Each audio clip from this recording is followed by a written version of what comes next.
যখন জাহান্নামীরা জাহান্নামের আযাব ভোগ করতে থাকবে তখন তাদের কলিজা ফাটা পানির পিপাসা লাগবে, আর তখন তারা এতটাই ক্ষুধার্ত থাকবে যে নিজেদের হাত পায়ে চিবিয়ে খেতে থাকবে।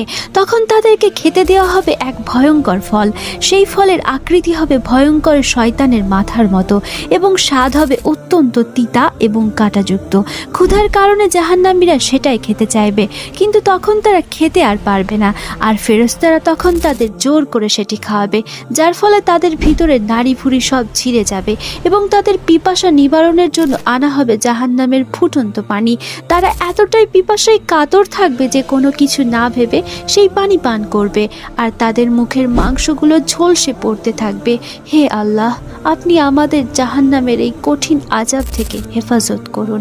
প্রিয় দিনী ভাই ও বোনেরা, কমেন্ট বক্সে লিখতে ভুলবেন না। আমিন।